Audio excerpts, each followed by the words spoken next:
is Arne Kislenko. My day job is teaching history, but now I want to live it.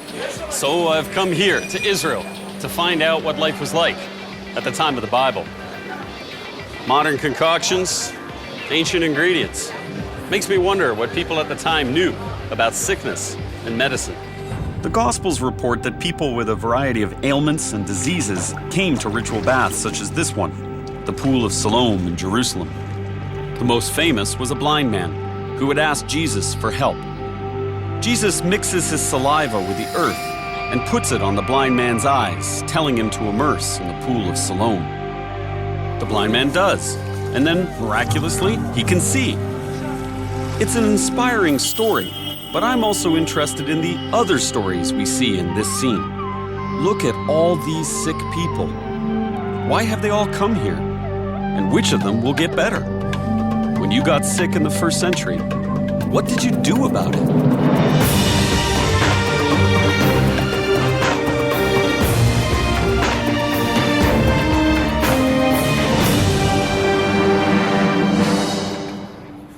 Today when we get sick, most of us go to doctors. But what did they do in biblical times? To find out, I meet Dr. Leor Rosenberg. He collects ancient medical instruments and can tell me about what they knew in the first century. Are these actually first century? These are actually first century or even maybe older. These are Roman instruments. Many of them were found here. Dr. Rosenberg has ancient probes, lancets, scalpels. This is going to get ugly, isn't it? Yes. Yeah. Can I pick these up? Yeah, sure, but it's quite sharp. Well, it's a good thing I have a doctor with me, isn't it? Okay, so this would be... So this is what we call the scalpel or the blade, the modern blade. Okay. And this is a Roman blade. They look almost identical. Also, the size are very similar. And if you had a problem that couldn't be fixed with these cutting and sewing tools, there were objects in the shape of whatever problem you had to remind God what you needed help with. Surgery was not really practiced at that time. We became doctors, physician, only in the 18th, 19th century. Yeah. Before that, we were barbers. Yeah, plain old barbers. Yes. And carpenters and other tradesmen, whoever had sharp tools. Given this approach to surgery, it's understandable why you might pin your hopes on a miracle worker like Jesus, rather than go under the knife. Now, these are leeches, obviously. These are leeches. Can I pick them? Yes, sure. Okay. They would use this to bloodlet. Same principle in ancient times? The same principle, exactly. And in modern time, they're also used for bloodletting in microsurgery. So ancient times, ancient ways have made a comeback. Exactly. Unfortunately, they're about to make a comeback on me. Oh, come on. Other than hurt, what is this going to do for me? It's supposed to extract the bad blood out of your body and bring it to the surface and allow the good blood to remain. Once that bad blood comes to the surface, the leeches can suck it out of me. Great. Is that a special leech tube? Yes. Where do you want it? No, this is... Where do I want it? Yeah. How about on you? He's smelling me, isn't he? Now, with this leech tube, I really can aim where I put it. No, you just feel it, that's all. Why do I feel like I'm in a science fiction movie all of a sudden? Because you are. Do you feel any pain? He's stabbing me. Yeah. He's having lunch. Yeah. What kind of ailments would they have used this for? They use it for anything and in all parts of the body. They were using leeches on the forehead, Really? on the nose, inside the nose, the nostrils. They even were using on the lips, going down, obviously, on the chest, on the back, on the hands, on the fingers, to treat hemorrhoid, which is... Wait. Which Hemorrhoid? Yes. Let's skip that one, all right? Some patients found out the hard way that excessive bloodletting wasn't always a help, but using cups and heat to bring what people call bad blood to the surface is still done today. Instead of glass, in biblical times, they would have used clay cups or animal horns. And for some ailments, they also used a variety of herbs. Because the climate hasn't changed that much around here in 2,000 years, many of those herbs are still growing today. I'm heading north with Sharon Kotzer, who's an expert in herbal medicine, because I want to find out how they used herbs to keep healthy in the time of Jesus. Beautiful. Yes, this is an amazing place. It's exactly, I guess, how it used to be 2,000 years ago. Nothing really changed here. Really? So this is exactly like it Yes. would have been in the Bible? I think so. Look at this beautiful nettle. It's This fantastic. amazing color. But they used to take it and they used to actually to whip the skin with it, all right? They used to do it because in cases of kind of inflammatory disease of the joints, kind of arthritis. Arthritis, okay, Yes. right. Well, I've got arthritis. I think I'll give that a try. The blood supply decrease and lots of toxin accumulate. And when you do this, you actually stimulate the nerve ending and the blood supply to the area. So they had a variety of methods to stimulate the blood supply. If your problem was in a joint where cups weren't an option, you could use this herb. And it's a kind of counter-irritant. It's bring a kind of new blood supply to the area. It's clean the affected joint. It was used, this method, for thousands of years by people. I'm definitely taking some of this home. I wonder if I can get it by customs. This is a kind of rhamnus. This is quite a strong laxative. Ramos? Rhamnus. This is from the sage family. It's called balota. Balota. Balota. They use for lung problems, for lung disease. It's also a kind of mental relaxant. Sharon shows me some of the herbs that they would chew in biblical times. Willow bark for headaches, pistachio leaf for bad breath, and a mallow plant for ulcers. Okay. Marshmallow. Yeah, it's a marshmallow. Taste it, see what you think. And I eat everything. Yeah, just eat it. It's very slimy. Yeah, very slimy. Right. It creates a protecting kind of flare over inflamed mucous membranes. Okay? For example, mouth ulcers, ulcers of the stomach, Right. any other inflammatory condition, and also on the skin, on burns. It's a protect and soothe. Probably one of the main edible plants of the Bible time. It's like you've got nature's medicine chest all over the place. Absolutely. That's what we have. And today, healing ingredients from biblical times are combined in tasty concoctions. I've come to Jerusalem's Mahani Yehuda market to meet a third-generation healer named Uzieli, because I want to see how he uses biblical fruits for health. Hi, welcome. Welcome. nice to meet you. Welcome to Jerusalem. Thank you very much. Nice to be here. This is a pomegranate, mentioned in the Bible as one of the fruits the Israelites missed when they were wandering in the wilderness. I love pomegranate. Eat it. It's cholesterol, blood pressure. This is the new medicine in the market now. This is an etrog. It's an ancestor of today's lemons and limes. Biblical Jews planted them, and Uzieli uses every part. The juice for the stomach, that's fantastic. And the skin in a spray for everything else. Massage your face now. Deeper, deeper. Go as deep as I can. Like that. Yeah. Keep you younger, no wrinkles. I'm more beautiful. More beautiful, young. You want me to stick this up my nose? Yes, yes. Do like this. Do like this. One drop. One drop. Jeez, man. You don't need medicine anymore. I have arthritis in my hands. Yes. So, ancient times, what would I get? They use the ginger. Ginger, big stuff. The ginger will get inside. And also, if you have a problem in the back, you squeeze it. The ginger juice. Yeah. So what else? They have olives back then, 2,000 years ago. Pomegranate. Pomegranate. Figs, you know? Figs, yeah. Yeah. Figs, dates, almonds. Fantastic. And you use the same stuff all the time. Yes. And it's not only biblical food. Uzieli also makes use of biblical animals. This is the hair of goats, black goats in the desert. We took the hair of the goats Hair of the goat. and we make it together. And what does it do? In the desert, there's no medicine. So if you have migraine, you just circle around your head, a little bit pain. Yeah. Yes, so you will not forget me, Hey, and the Uzi, you pain like will this. go away. Now, take your hand, press a little bit gently around your head. Yeah. That itches. That's scratchy. Yeah, and then, okay? This will take away the... I don't have any hair up there to protect me. So. Maybe we'll grow up. Okay, that's what I need. I need some hair tonic.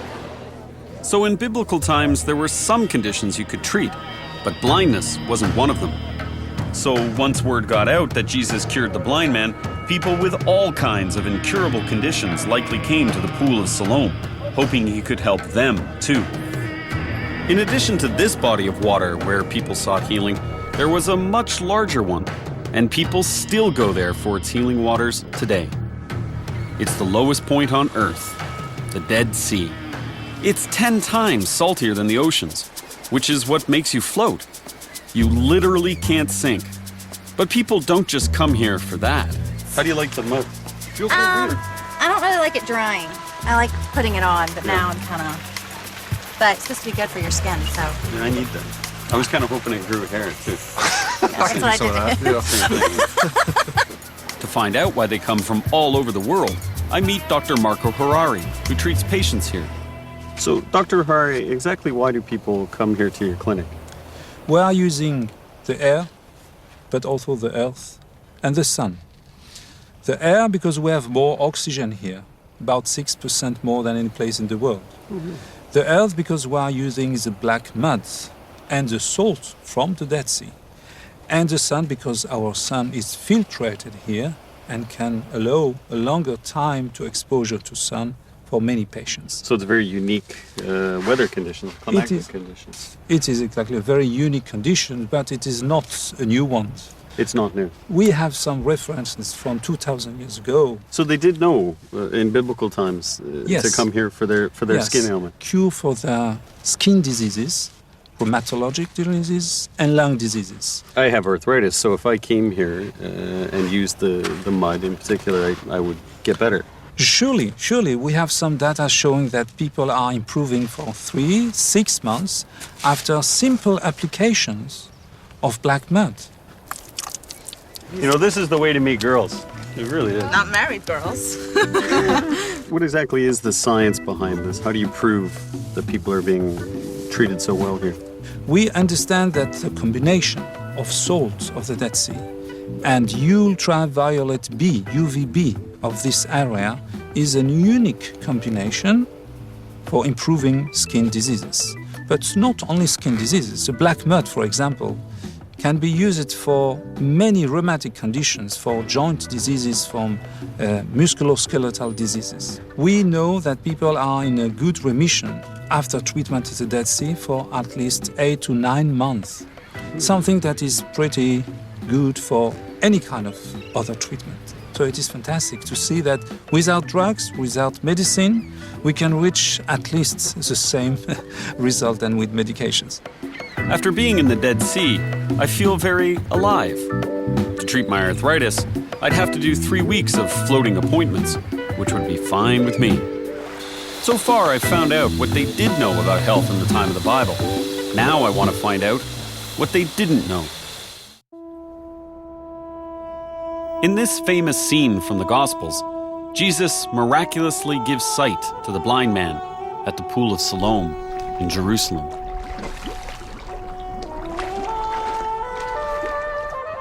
Today you hear people saying they're praying for a miracle after they've already tried everything else.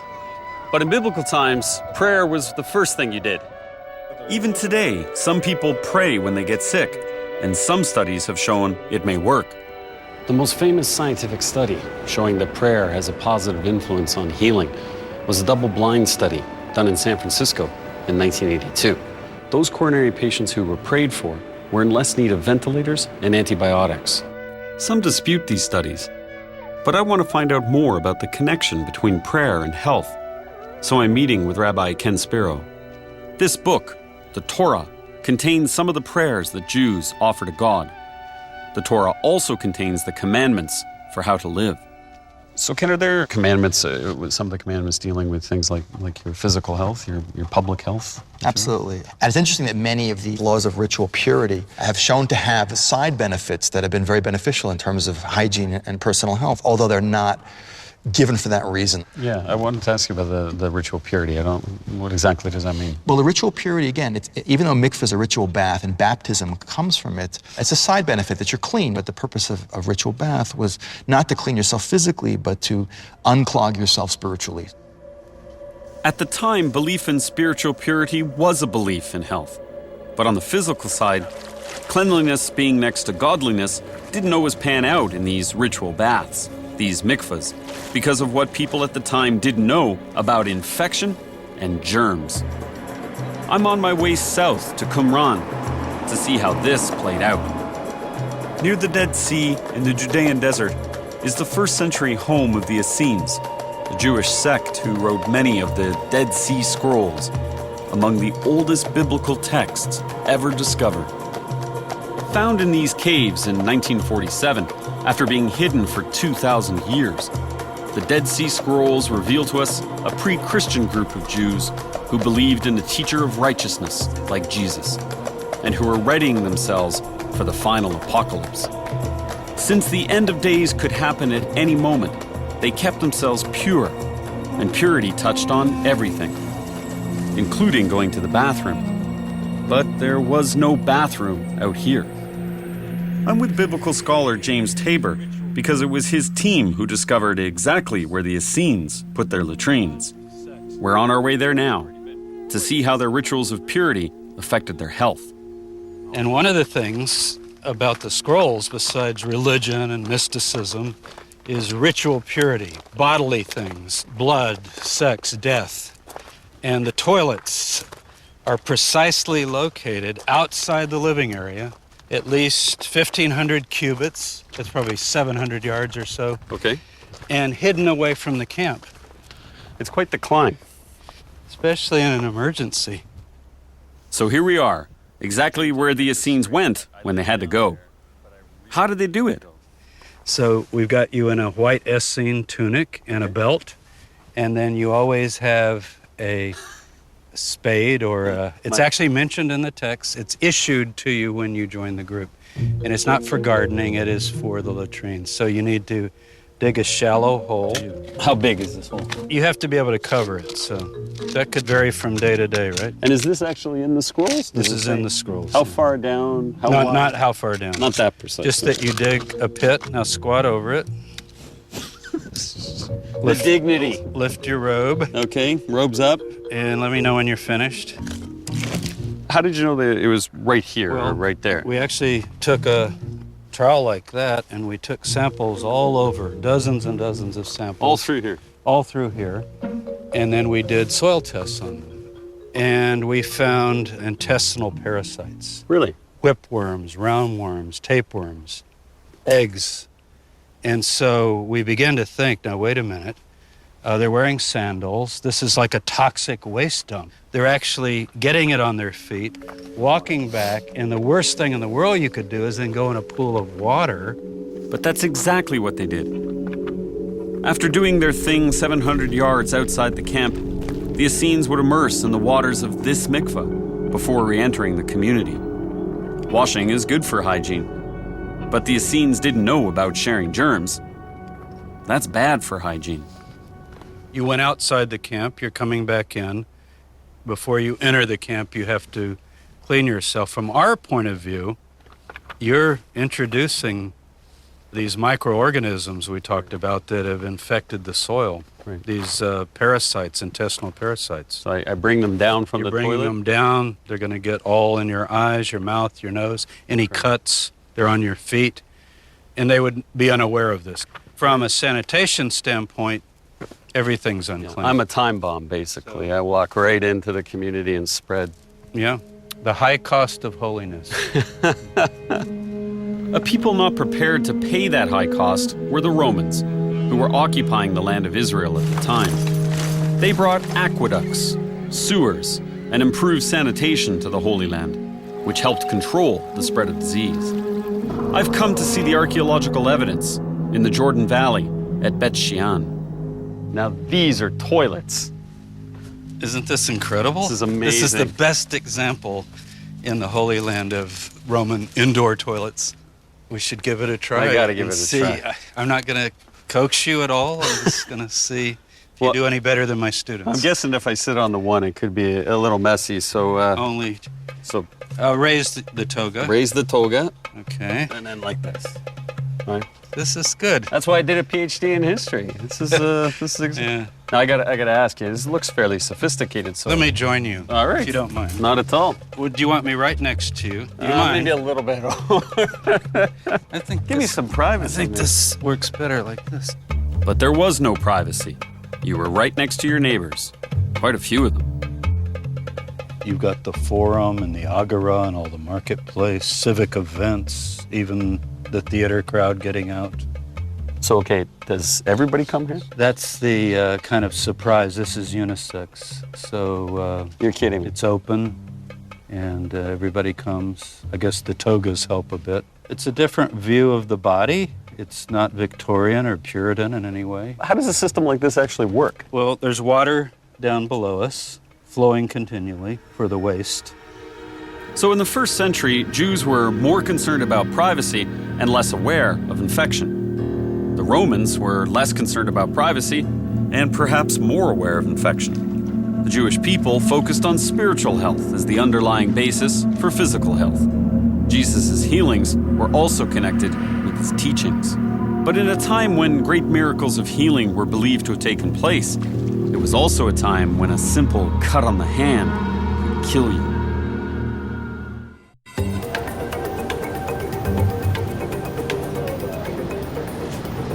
I'm in Israel, learning all about what people in the time of the Bible did when they got sick. In this scene from the Gospels, Jesus cures the blind man at the pool of Siloam. Other sick people hoped he could cure them too. At the time, certain ailments could be treated. But just like today, the simplest things could kill you. Instead of a speeding car, back then, it could just be a sharp tool. Right in the modern city of Nazareth is this recreation of what it would have looked like when Jesus grew up here. I'm with biblical scholar James Tabor, and we're going to see how everyday tools could kill you. In the first century, this is how they prepared wool before using it to make clothing. The fibers had to be separated, and for that, they had a nice sharp tool. I could see how you would easily cut yourself or impale yourself pretty quickly. And get an infection. And then of course, it's what an do you old do? one, but Right? it's too sharp. If she cut her finger and there's no tetanus shot, Yeah, and 'cause then that- it swells up, and then you're going to get an amputated hand, or you're going to, So see, there she just did it. Now she'll die. No. So with no knowledge of conditions such as tetanus, how did people at the time deal with these unexplained deaths? This is Meir Bar-Ilan, who teaches Jewish history. I want to find out how common early death was in biblical times.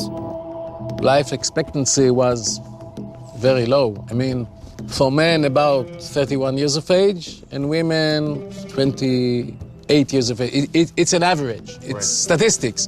But it tells you a lot. It tells you, for example, if you calculate the population, that people in antiquity, all of them suffered from loss of their beloved ones. It seems that in biblical times they had a much more familiarity with death, a greater awareness of death and acceptance. Is that true? Definitely, because they saw death in rates much higher than as modern people. For example, all women gave birth to, let's say, about 6 children. 6 kids. About. But until the age of 18, 20, less than 3 survived. So infant mortality was 50% or more. Which tells you that each and every person lost his children or lost his brother, sister. Before Jesus could grow up to become the miracle worker we read about, he had to survive the greatest miracle of all, birth. When it came to both hygiene and survival in the time of the Bible, your first challenge was your biggest. I'm on my way to Bethlehem to see the spot where the most famous birth in history took place. It's believed that Jesus was born here, and to mark the spot, the Church of the Nativity was built. Many think the low door was made to force people to bow their heads before God, but it was really made to keep horses out. This place is extraordinary. Now I'm headed for what many people think is the very spot where Jesus was born. It's a star with glass, a bluish glass in the center. It looks beautiful now, but it might have been a little messier at the time. So what would the birth of Jesus have been like? In the time of the Bible, and sometimes today, the only experts at the scene were midwives. They were mentioned both in the Bible and in the Talmud, the book of rabbinic law. How did they approach childbirth? I've come to the Negev desert to meet a 90-year-old Bedouin midwife named Naifa. Salam alaikum. It's an honor to meet you. Thank you for having me. Naifa, can you show me how you would have delivered a baby? How, when the baby comes out, what happens? أنا بنعرف العمود بتقول فيه كذا يعني بتظلها شادة العمود قايلة كذا يعني وفي بتكون حرمة لاقطة ظهرها من هذا بتكون عندها وحدة وهي ماسكة العمود لما العيل يطيح تمسك العيل وبنلفها على السر وبنلفها بنمكنها خرقة غليظة يعني تحفظ السر وبنربط عليه وبنمكن بنقص حبل السر بندفن الأخت بناخذ العيل بنمقطه وبنربح بنحط من سره من صرته من سر يعني عيونه ليوجعنا خاف ليه خربنا عيونه. They take the blood of the baby and put it on the baby. On the baby, it's against evil eye. So it's against the evil eye. So while delivery hasn't changed, some rituals around it have. The evil eye was caused by the jealousy of others, and the baby had to be protected from it. And if there were problems during the delivery, they would blow the shofar, this ram's horn, in this case used as a biblical 911 to get the attention of the healing powers above. Can I try? Yeah, of course.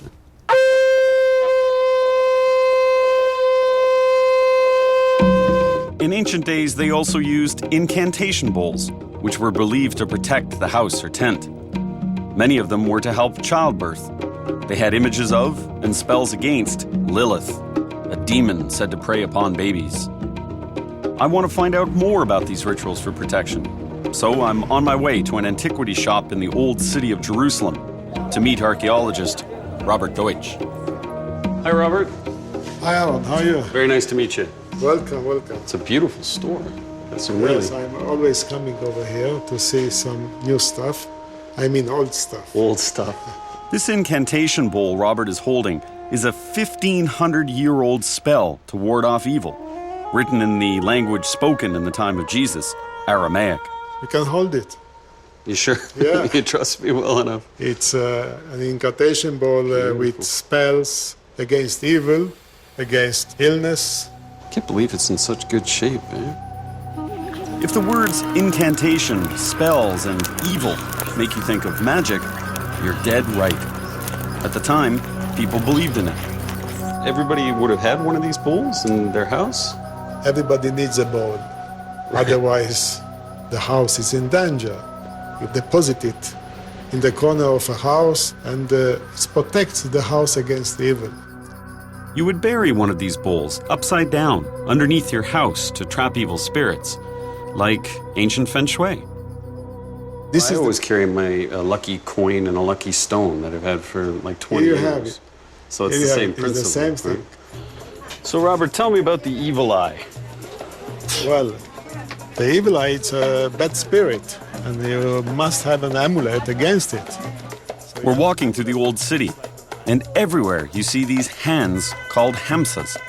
These are amulets people place on their houses for protection and against the evil eye. This is the hand you're talking about, right? This is the hamsa. Yes, that's a hand. It's look like a hand with 5 fingers, which in Arabic, hamsa, it's 5. Those are new, 19th century, 20th century. Considering how many of these hamsas are sold, people still believe in the power of objects to protect their homes and keep bad spirits away. For some, the hand symbolizes the hand of God. But what if putting one of these on your house doesn't work and your health is in jeopardy? Well, there are still those who practice magical rituals from biblical times.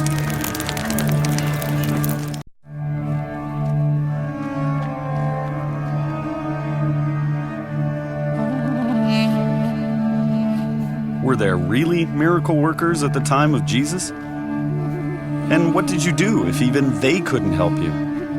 Some people turned to magic. But since the population was Jewish, I need to find out how Jews viewed magic. So I'm asking Rabbi Ken Spiro. Are there mitzvot about things like magic? Because people on the margins, I mean, people in desperate situations, tend to turn to those things. There's actually a lot of discussion and even laws about this stuff. Most of it is negative. Most of it is associated thousands of years ago with idolatry and paganism. So 2,000 years ago, I want to engage in some magic. That would depend who you go to see about it. Generally speaking, the magic stuff is frowned upon. But if you had a big rabbi, and he says, you know, I have access to a certain remedy or a cure that's a tradition that's been passed down to me that, most people don't know about it. And you're welcome to do this, fine. But it has to come from a recognition that everything comes from a higher power. So it's who you are, in effect. Yeah, exactly. Okay.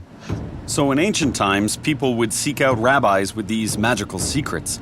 But it still goes on today. I'm on my way to see Rabbi Chaim Fuchs because he studied the ancient texts and learned the magical rituals that were believed to bring people back to health. As we've seen, there was a widespread belief in the power of the evil eye to bring harm. It was caused by the jealousy of others, and if you hadn't protected yourself from it, now you had to remove it through rituals such as the one Rabbi Fuchs is about to perform on me. He's adding molten lead to water, and he tells me the result is an eye shape. Uh-oh. This is a shape of an eye. Usually, when we pour lead inside of a water, it should be like this. Okay. Where does this come from? You tell me where that comes from. This says that you have someone that bugs you a little bit with an evil eye. So somebody has put an evil eye on me. Yeah, just a little bit. You don't have a lot. What do you mean a little bit of an evil eye? So they only hate me slightly. They're jealous of you. They're jealous of me. Now, how do I ward off this evil eye then? This is what you do. You're going to do it for me. I'm glad to see my evil eye melting away there. That gives me some comfort.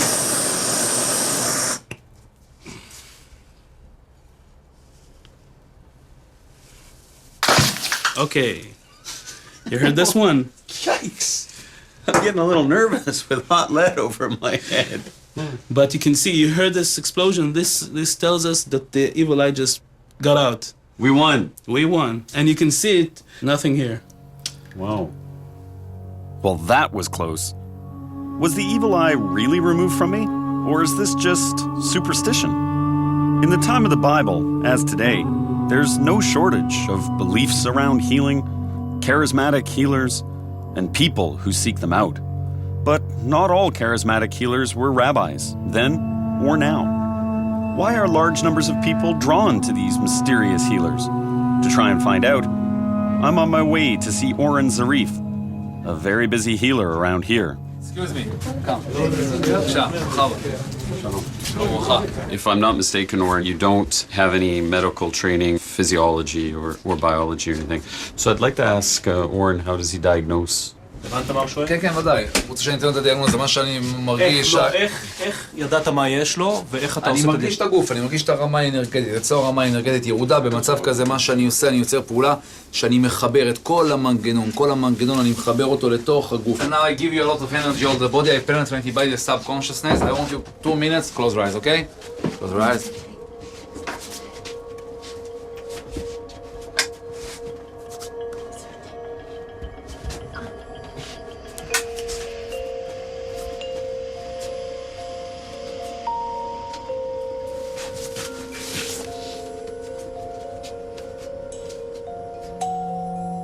It's very good. Now I give you a lot of energy all the body. Slowly you will feel better. Okay, שאל אותי. Oren, do you consider yourself to be a miracle worker? בגדול כלום, אני מרגיש שאני כלי כדי להעביר לאנשים ולתת לאנשים, לא מעבר לזה. שבתחום הרפואה הקונבנציונלית אין להם מענה לבעיה פסיכוסומטית שכתוצאה מתפתחים דברים. ואם האדם היה חזק עם כוח ויכולת, כפי שאני מעביר לאנשים, הוא היה מסוגל להתגבר על כל בעיה. שיקום פה אחד עכשיו, מכל 100 מטופלים, או 400 או 500 איש שמגיעים אליי ביום, שיגיד אני לא מאמין, לא תמצא דבר כזה. מאמינים? כולם מאמינים. And they don't need explanations for their belief.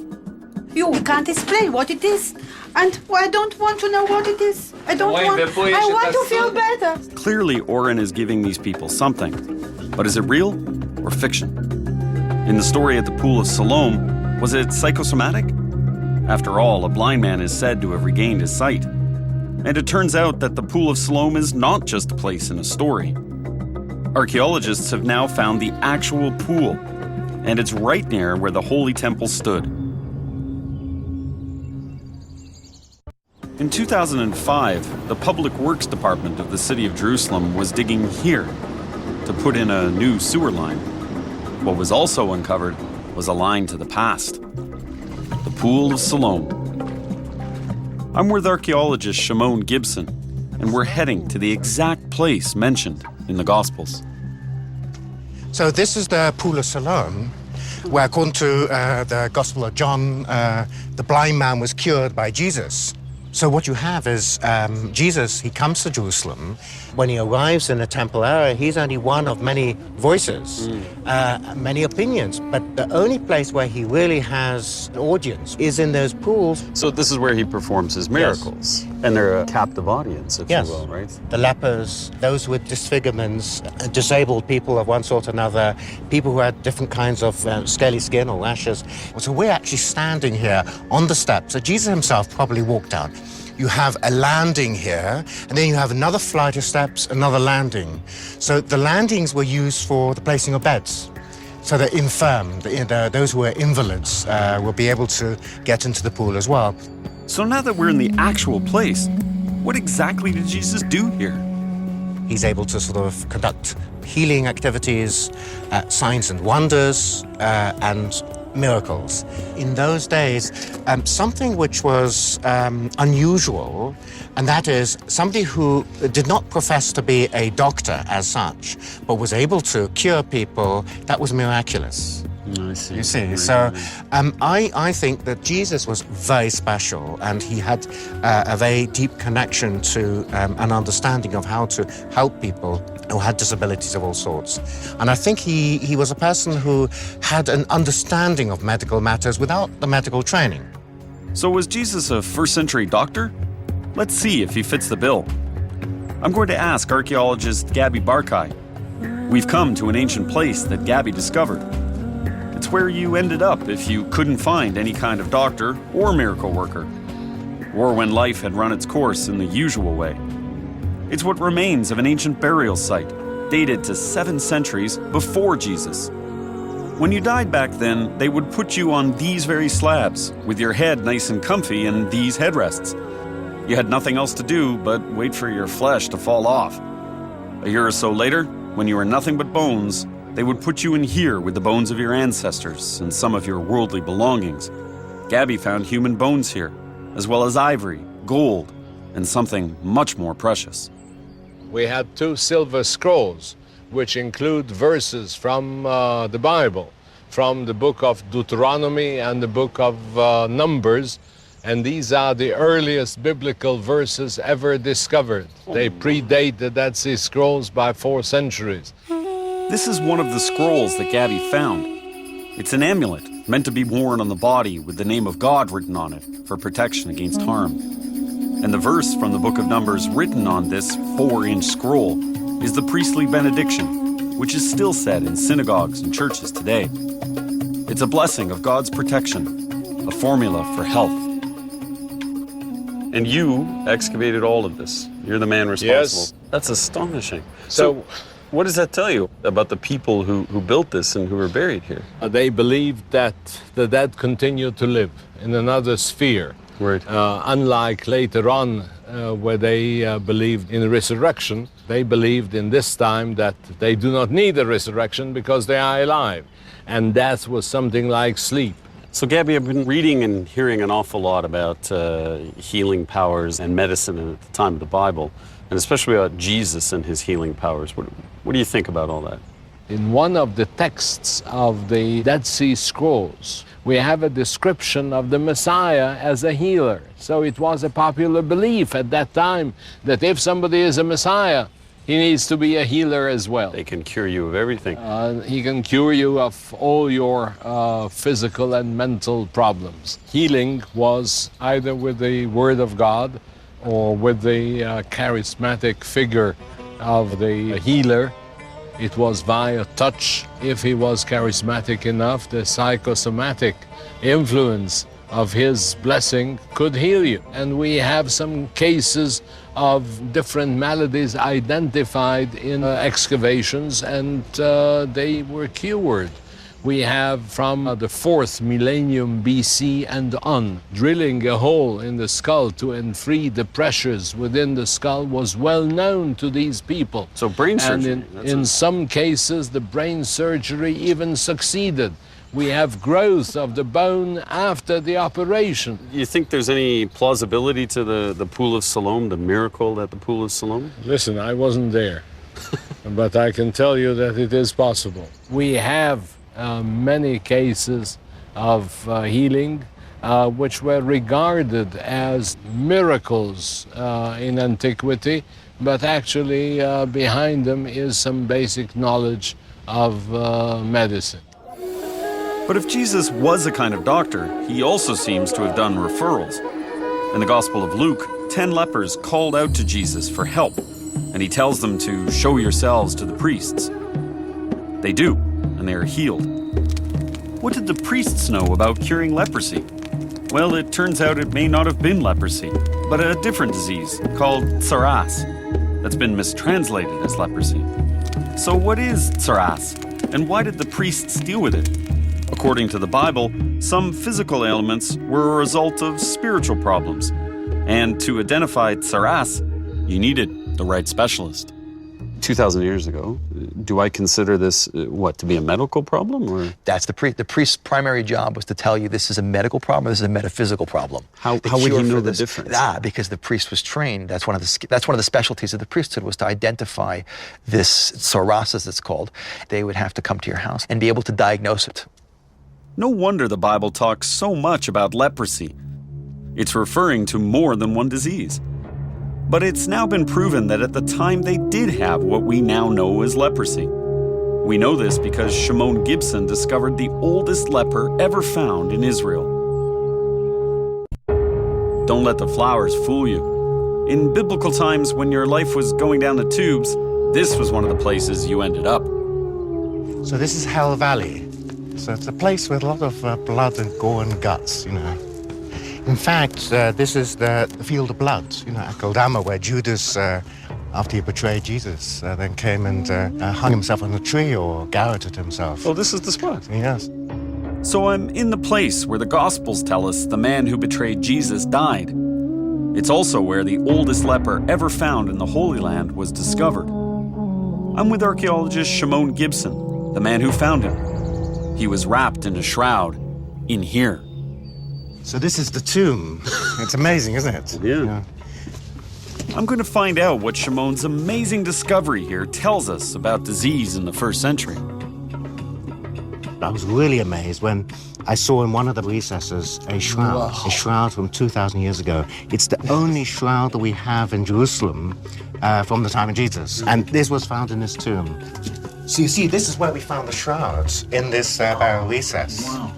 It's very big. This one yes, it's the length of a human being. And when we came in, all we could see was this little black stuff which was on the floor of this burial recess.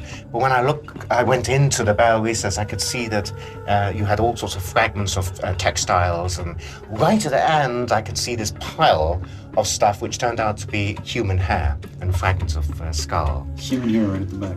Yes. But the question is, why was this person not reinterred and put into an ossuary, or his bones were collected with his other family members?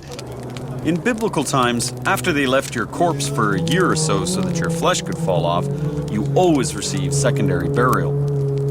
In Jesus' time, your family came back and put you into bone boxes, ossuaries. But the man Shimon found did not get a secondary burial. Why didn't his family return for him? Not only that, but you see that there's this plaster. You see the edges of the plaster all the way around. So the door was placed here at some point, and he had been almost locked away inside. Sealed into the hole. So there's a bit of a mystery here. Did you suspect that when you first saw the hair and the fragments at the back that this was... I had an anthropologist with me, and she looked at one of the bones and said, signs of pathology. So we did some medical examinations on the skeletal remains, and we did DNA research, and, bringing in all the specialists in the field. It turned out that this shrouded man died of leprosy. Until this man was found, historians believed that in the Bible, leprosy referred to any number of skin conditions.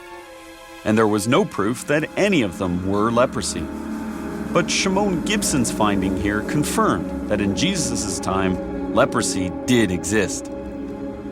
When it came to death, however, the family members would have been afraid. So they just would have put him in and closed the door, sealed him up, and said, and this probably put something on the outside, say, do not open, and that was that. So not only does this tomb tell us that leprosy existed in the time of Jesus, it tells us about people's fears. His family didn't even want to touch his bones after he died for fear of catching the disease. They seem to have known that diseases can be contagious, an idea that didn't catch on until 12 centuries later. Depending on the luck of the draw, some would say the will of God, some diseases led you to a dead end, and no doctor, miracle worker, or magical healer could help. Just like those who flocked to the pool of Siloam, for many people, the physical and the spiritual are connected. We're searching for more than health. When the blind man received his sight, maybe what he received was insight. Today, we have more scientific answers, but we still have medical questions and fears. I think it was the same in the first century. Then, as now, people believed they had places to turn to get better.